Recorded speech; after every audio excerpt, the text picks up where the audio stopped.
there's a direct line to do it with a lot less pain and a lot less effort, Yeah. which to me means it's absolutely realistic for all of the Yeah. people that have tried and failed in the past. So it's this virtue thing. It's this concept of the suffering matters and weight loss only counts if you suffer to get it. And somehow there's virtue and a moral high ground for the suffering, which is a load of garbage. Bringing you a reasoned approach to health and fitness. This is the Phi Life Podcast. All right. Today we're going to talk about Ozempic and my opinion that it's the biggest medical breakthrough since possibly insulin. Now, I was having this discussion, or at least I threw a couple of notes at Brad last night when I saw an article, and it was somebody sent this to me, and it was Amy Schumer was in the picture, and it said something about the wave of Ozempic being used in Hollywood by celebrities is reinforcing unrealistic body ideals. Okay. Which is, now there's a lot to unpack here. To unpack there. But think about this. Their concept is now that, okay, so what the hell, Brad pointed out, what is realistic? Define that. So my only thought that I could come up with was it's realistic or it's unrealistic previously with just brute force willpower dieting to lose weight and keep the weight off because everyone can't do it. Like no one successfully it's really diets weight off. So then so from that standpoint, it does sound unrealistic because you have to spend your whole life fighting it. So, okay, I can go with that being the definition of an unrealistic body ideal. If you have a body ideal that requires mental energy every single day, all day long to avoid the craving to eat, fighting your whatever urge to eat up to whatever your body feels like needs enough, but that enough turns into being overweight, and you fight that all day long. And anyone who's had weight to lose, you know exactly what this is. This is the food noise they talk about with Ozempic quieting the noise. So that is unrealistic if you spend a huge amount of your brain power all day just fighting your natural urge to eat. But Brad brought up a really good point. Ozempic or tirzepatide, either one, kill that sense, that sound, that urge. And then they actually make it realistic to lose weight because now you're not struggling anymore. Like I use tirzepatide and it just wipes out your appetite. I don't fight it anymore. I fought it my whole life. Now I don't fight it. So now it's realistic to stay at a leanness that previously was quote unquote unrealistic because it was a daily fight to get there. Yeah. And then with regards to Hollywood, now I'm going to exclude. So our friends who are actors, and we're excluding you if you don't count in this. Yeah. Everyone else, let's just say, they are a collection of the most beautiful, talented people in the world. And the top ones, specifically, the ones that we would all think when we think Hollywood superstar, right, are beyond capable human beings. So Ryan Reynolds is good looking, fit, funny, can act, can run a company, can direct, can produce, can sing, can dance. I mean, he's just levels above Brad Pitt. Just levels, right? What's realistic about any other part of that, right? Like, so that's a good point. There's nothing by definition, Hollywood's not realistic because they make fantastical movies and there's stars in these movies and they live. Again, I'm going to pick on Ryan because you're Canadian, so I'm allowed to. Ryan hasn't hung out with someone who makes less than $80,000 a year probably since he was 15. Less right? than 80, probably less than 10 million a year. Yeah, right. So there's nothing realistic about his life. You wouldn't expect him to be anything less than as close to perfect as possible, right? Mm-hmm. Like, so there isn't anything. And then if you flip it around, so I don't know what Amy Schumer looks like now, but I'm going by the picture you sent me. They didn't do a very flattering picture, right? She was very sort of large-faced. Yeah, well, it didn't show her whole body either. It just I think she was pregnant. It was probably an ass move. Yeah, but she's right. We don't even know what condition she's in that picture. If that became the ideal, then somewhere in the UK, Keira Knightley's going, fuck me, excuse my language. Like, how am I supposed to get to that, right? Like, Keira Knightley couldn't put on weight like that if she got pregnant with twins, right? Like, so right. Every realistic body thing outside of your own is unrealistic, right? So, I mean, I can't look at a picture of freaking Shaq and not think that's unrealistic for me because I'm not 7 foot a million, right? So it's just what isn't realistic is so ridiculous. But the one thing Ozempic does do, in my opinion, is provide a way for people in that industry to lose weight that I would say, just my opinion, arguably less dangerous than the massive eating disorders that probably go on a lot in that industry, right? Yeah. Arguably less dangerous than the cocaine diet, like that kind of thing. Like it is a, whether people are like it, it's a medically approved injectable, I guess, Hmm. that Yeah. has been around for a long time. It was a diabetes medication before it was a weight loss medication. We do have we don't have history behind it. There's like, I don't know, 1994, I think. So I'm gonna do some quick math and say that's a long Well, time. not specifically Ozempic, but GLP-1s, starting with Sorry. Yeah. liraglutide and others. Yeah. And so there is a history of their use. They've changed somewhat. Now they have a longer half-life. That it's actually the longer half-life of semaglutide that led to the dramatic Yeah. weight loss. The Yeah. other ones, the half-life was a lot shorter. You'd have to take them every day, and there just wasn't dramatic weight loss. That's when it really changed. They didn't even expect that. The researchers themselves say they didn't expect that to happen. It just sort of, the weight loss arrived with the longer half-life. They were actually only just trying to find something for compliance. People just found it tedious to inject every day. Plus, people just don't want to inject. Yeah. And a major barrier was like, I don't want to take a needle every day. I mean, insulin, you kind of have to, like it's liver die. But this case, it's diabetes. And even though diabetes is really, really bad, and you would imagine anyone with diabetes will do what it takes to manage it, but still, even a tiny little needle like that, people are like, oh, I don't want to do that every day. So the whole point was to try to find for compliance a longer half-life. When they got to the longer half-life of semaglutide, it turned into this, oh my God, everyone loses weight on it too.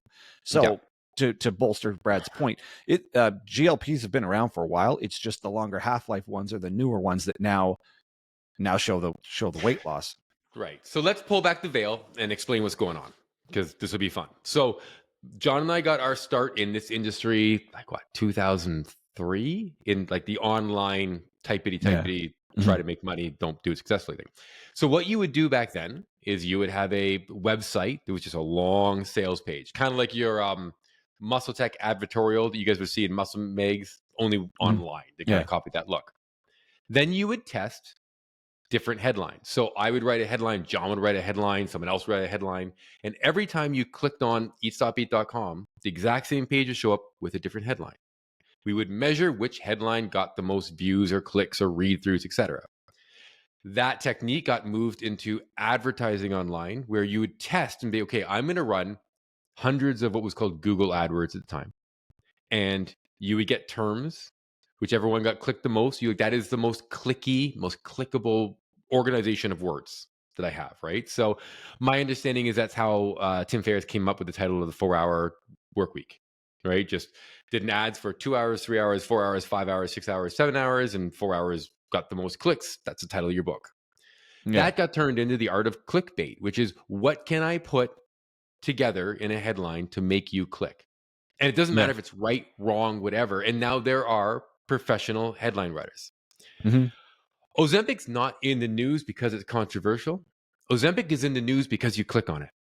And the more you click on it, the more you see. And what we measure really quickly is, wow, people click more on negative Ozempic news than positive Ozempic news. So we'll just keep feeding you muscle loss, bone loss, eyesight loss, horrible. And then nothing clicks better than horrible Hollywood actors in an unflattering picture of Amy Schumer, which was really mean. So that's what's happening. You're seeing all this information. You're seeing the pondering of whether or not Ozempic is causing unrealistic body images in a freaking industry that's defined by unrealistic body images, is just to get you to click on Ozempic. So Ozempic's just getting hammered down because we're interested in it.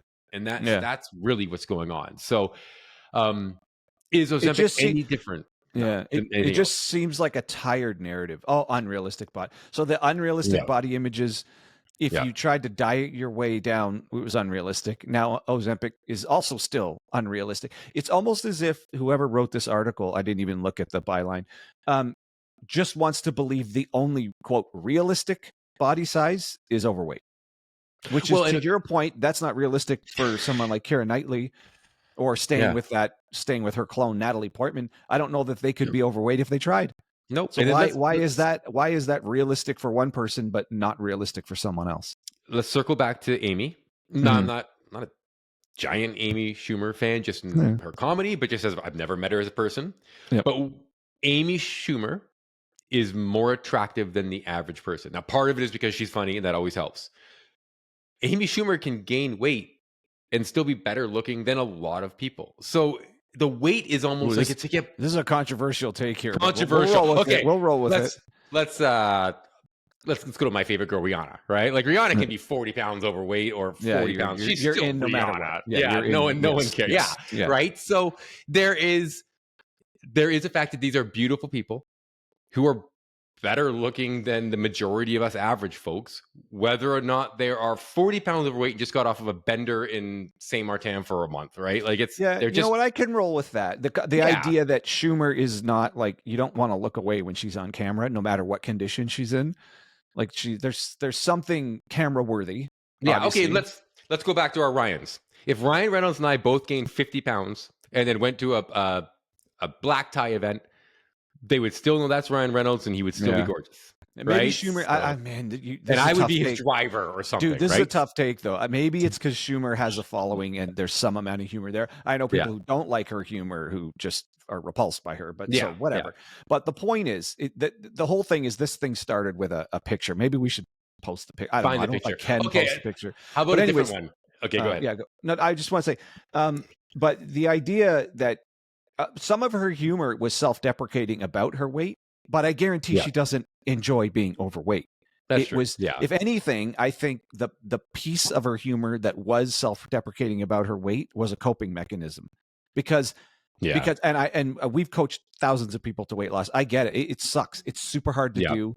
And before Ozempic came along, all our strategy was, you got to go to bed hungry, and Eat Stop Eat's the shortest, quickest, simplest, painless route, lowest pain route to that. But otherwise, you're still going to bed hungry, and it still takes brain power. Yeah. Now that there's a solution that doesn't necessarily require that much brain power, and you don't necessarily have to feel hungry going to bed, people want to be in better shape. People don't. All of this fat acceptance, I'm 100%, it's just a coping mechanism. Now that Ozempic exists, people are actually thinking, oh my God, I actually can be in better shape. Also, it's objectively just improves health markers too. Even if that's not what you're concerned with, even really all it is the aesthetic. Yeah. There's no way someone's choosing to be 60, 70, 80 pounds overweight versus quote unquote normal weight. They're going to look better and feel better for sure. Yeah. So again, just closing the loop on Amy Schumer, some of her humor that I think it was just a coping mechanism, and she'd be thrilled to be in better shape, but it might take away some of her humorous appeal that was focused on making fun of her body composition, which she was never like. She's fluctuated, but there's been moments in her career, like during Trainwreck, that was the best shape she's been in pre-Ozempic, if she's even on it now. During that movie, she wasn't in terrible shape. But I never thought of that. He's a picture of her. We don't even know if she's using Ozempic or not. No. Yeah, I know. It's the story. I know. It's literally, we're just going off of a picture someone sent. We can't prove if she's on it or not. The picture was just a headshot. We don't even know if she was. Yeah, that's my point. I think she's been pregnant recently, but she was the face of this story, which I think is click-worthy. And it's click-worthy, and it's apt because some of her humor, as I'm focusing here, was a self-deprecating thing about the condition of her body and her like attitude, like, I don't care, I'll just eat whatever I want. It was a piece, not all of her humor, but it was a piece of her humor. Yeah. So but I'm sure she'd throw that piece out because she's funny enough with the rest of her stuff. At least if you're into her humor, she can find ways to make you laugh without it being all about her just being overweight. Yeah. The fat acceptance one is interesting to me. This is kind of the point I was trying to make previously, and I was stumbling over myself. In articles about fat acceptance, they use beautiful fat people. Do you know what I mean? Like, they use people who are overweight but gorgeous, or their fat deposition is not rolls or a weird. It's a very, for the women, it's a very Venus-y, right? For the guys, they'll use like a guy who's like, you played pro ball, right? That kind of look. Like, it's not, so it's a bit hard that way because you the image illusion comes into play. So Well, all the way back now to Ozempic and the unrealistic body ideals. I'm just going to say that the unrealistic body ideals come from Hollywood, whether or not there's Ozempic involved or not. And I think if anything, the constant putting down of Ozempic is preventing people from actually reaching realistic body ideals for them, right? They're not, most of the guys I know who are on Ozempic are not going to turn into Ryan Reynolds, like that, but they're going to look a little bit like a lighter version of themselves, and they might really feel good like that. Well, so why crap on it? Well, who is it for somebody else to say what's realistic for you? Yeah. Without knowing you, I guess. Yeah. Who F them? It's not their. Yeah. It's not for some journalist to write what's realistic for somebody else or what's realistic, full stop, at all. Yeah. It's they're not a medical professional, and whatever you want to do with your life, that's just for you. Realistic, no matter what someone else labels realistic or not. Now, I can understand the generalization that if it causes you like daily stress, that seems unrealistic, but some people will put up with that. But to really undo it, something like Ozempic or Mounjaro takes away all of that effort and stress, or at least takes away that monumental effort and stress, and makes it, to your point, much more realistic if that's your goal. So if you want to lose weight, now there's a direct line to do it with a lot less pain and a lot less effort, which to me means it's absolutely realistic for all of the people that have tried and failed in the past. So it's this virtue thing. It's this concept of the suffering matters, and weight loss only counts if you suffer to get it. And somehow there's virtue and a moral high ground for the suffering, which is a load of garbage. It just, because that suggests that anyone who's thin is just naturally more virtuous and moral. Yeah. But they didn't have to suffer to be thin. They're just thin. Yeah. So the only way to be like them is to suffer to get there. And then that's okay. But if you use a GLP-1 to get there and exert less effort and or experience less suffering, then it's not the right way, which is complete and utter BS. Yeah. So, again, it shocks me that we've arrived at what I think is one of the biggest medical breakthroughs in our lifetime. And we know that the data keeps coming back that it's improving not only body composition, but inflammation, cardiovascular disease, renal function. Yeah. Arthritis and bone mass, right? Bone mass, it's actually beneficial for it. That's starting to show. Cognitive decline, it seems to have some positive effect there. And just more and more data is going to keep coming out. And there's no stopping this train now. But to me, this is one of the biggest breakthroughs, because overconsumption in the mismatched sense of our genetics versus the abundance of food in our society and the lack of movement, it makes sense that the one drug that comes along that helps us not overconsume sort of is solving a lot of things. It almost sounds too good to be true. Like, again, we keep saying this, we're waiting for the other shoe to drop. I just don't think it's going to drop. No. And if it does, it's only because the mass amount of research available to us was a lie, right? Like, based on accepting that research as peer-reviewed truth with properly done statistics, it's looking pretty good. Now, if someone comes out and been like, oh, dude, we faked all that data, then okay, John and I are maybe off on that one. But in general, based on what's available there, and I sell a weight loss book for a living, right? Like, I would love for it not to work. No offense to everyone who's taking it, right? But it's a great option, right? I still want you to buy my book, but it's a great option for people who really need to lose weight. And it's still required to lose weight using a GLP-1. It still requires some attention, and you can theoretically out eat it, and you'll feel terrible. You do want to be doing resistance training for sure. And also there's you will discover if you're going to use one, you'll discover certain foods are difficult to handle. Typically really high fat foods are, there's certain ones, and you'll know. Things that digest slowly, right? You say, because it makes it even slower or something like that? It slows gastric emptying. Things that digest slowly might feel worse. Also, if you just keep crushing fast food like you did before, that might feel pretty lousy because it's going to stay in your stomach longer. It's kind of like, if you remember, I can't remember last time I ate something at McDonald's, but it tastes good for 5 minutes, and then within 20 minutes, you're thinking, what did I do that for? Now imagine that feeling lasts for hours. What have I done? Yeah. So, and I'm sure most people listening can relate to that concept. The last time they they had some that degree type of fast food and realized, oh, that feels gross. The 2 minutes of it tasting good was not worth this feeling. So that becomes an extended thing. So there are ways you have to navigate when you use those things, those GLPs. But overall, they're a revolution, and this constant shitting on people using it's just because they're not even attacking the drug half the time. They're attacking the user, which is not cool. The moral stance and the character of the user. It's like, oh, you're not going to do it the right way. Oh yeah, like I didn't think about this before. I didn't try that 1,000 times before and it didn't work. Like we know this. We know in the data how hard it is to willpower your way to weight loss and then keep it off. It's virtually almost impossible to keep it off over time.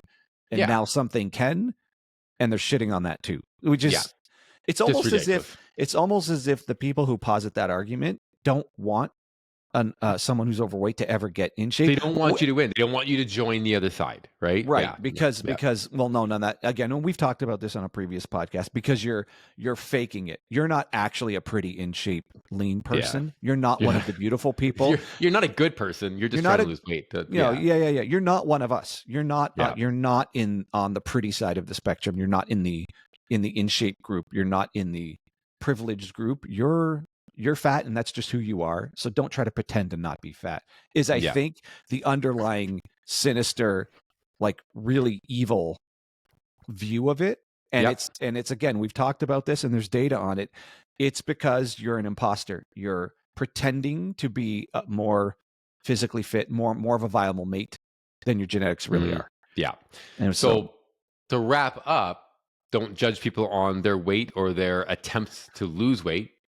I don't know, judge them on how they treat their mom, wait staff, and pets, I guess, but not whether or not they're trying to lose weight, whether or not they have successfully lost weight or not. It's not a good indication of what type of person they are. No. And then realize that these articles are clickbaity, and the more you click on them, the more you're going to see that style of article. It's just going to keep feeding it to you. So if you see nothing but bad news about Ozempic, go on your computer, clear your cache and your history, and I bet you it'll kind of rebalance, right? Because it's if you yourself have this sense, like if you immediately recoil when I say I used tirzepatide, or when you see someone using Ozempic, and you yourself have this thought, oh, that's cheating.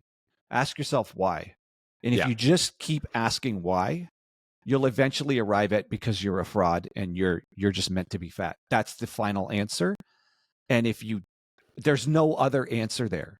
Suffering to lose weight isn't a virtue. So if you say, well, why does that bug me that they're using Ozempic? It's like, oh, well, because shouldn't you do it the right way? Well, why is the other way the right way? What is wrong if Ozempic leads to weight loss, but in improved health parameters? The weight loss itself improves health parameters. It makes it sustainable over time. But the other way is not sustainable, and it's a monumental effort, and it's painful. Why would you say that way is better than this way? And then if you just keep going, why? Well, because it shows virtue, it shows character, it shows consistency, it shows an ability to stick to a plan. Now you're assigning character values to the suffering of the path to weight loss. But that's all false, because if you flip it and just say, do people who are naturally thin not have all of those values? And then you have to agree with yourself that, yes, there's only one way to be in shape, and it's a morally correct way. And that means everyone who's lean is just morally better than everyone who's overweight, which is a complete nonsensical way to view people. Did you know? I think I read this in Wilder Penfield's book, who's a neurosurgeon who wrote a book about Hippocrates stuff. That in ancient Greece, in the Olympics, if you're a wrestler, you weren't allowed to weight train because that is cheating and doesn't show off your natural weight wrestling abilities because you've gotten more muscular. So it's almost the same idea, right? It's just like so. A long time ago, one of our Venus customers, and I think a contest winner too, in an interview, and it was the strangest take, and it's a little bit like this. Yeah. She did not appreciate the look of a man's body who works out with weights like everybody behind me on the wall, like, Yeah. Arnold Schwarzenegger and all these bodybuilders, and like how every guy goes to the gym and every girl goes to the gym to just look better and Yeah. improve the shape of their body along with the health. But it's really the aesthetic we're after. Yeah. And which nicely aligns that an aesthetically pleasing body also tends to be a healthier body. Anyways, she literally expressed she did not have any respect for a guy who lifts weights to improve the look and shape of his body, yet she did have respect for a guy who was maybe a professional rugby player, and because of his rugby playing, his body inadvertently looked good. Isn't that best at practice? But isn't that a bizarre way to look at things? This is another thing where value, not value. It's like a moral thing, or you didn't do it for yourself. You did it for a team or for a sport. No, you have to accidentally arrive at looking good, but if you do it on purpose, again, you're faking it somehow. That's not who you really are. Or you were pursuing some other goal other than the express purpose of changing the look and shape of your body. Right. So if you're exercising for and training for your sport, which ends up making your body look good, then she's like, well, that's okay. But if you exercise and just don't play the sport and your body looks good, well, now you're just chasing a vanity look to what? I don't know, trick people or something. I just couldn't believe it. This was like 15 years ago. I just couldn't believe she said that. And it's stuck with me ever since. But this Ozempic thing is that all over again. Yeah. So a good thing there, especially with Ozempic, is if you're on Ozempic and you're losing weight and you know that there's a couple people out there who just aren't in your corner, they're kind of talking about the fact you're kind of cheating. Just know there's 20 or 30 people staying silent who are secretly rooting for you and think you're doing great. Yeah. Right. And so you just have to ignore the naysayers, because you always hear from them more. Right. Or the vibe. Right. If I'm gossiping about John and saying crappy stuff about him, John's more likely to find out stuff. I'm like, he's a really good dude. No one's going to go to John and be like, Brad said you're a really good dude, right? So you hear the negative more. So just know that there are people out there secret. John and I are rooting for you. Good job, guys. So we're rooting for you for sure. Yeah. So just ignore the rest of it. Yeah. It's just too bad that that's the way it is. I think they're here to clearly they're here to stay, and the health benefits are just piling up. And if you have struggled to lose weight and you haven't had a chance to try these, or you were worried, or don't worry about the naysaying, give it a shot, see what happens. Yeah. It's I don't know. It seems like it's definitely worth it. Exactly. All righty. That's good. Yep. I think that's a good place to leave it for today. Perfect. All right, buddy. Peace. Yep. Catch you later.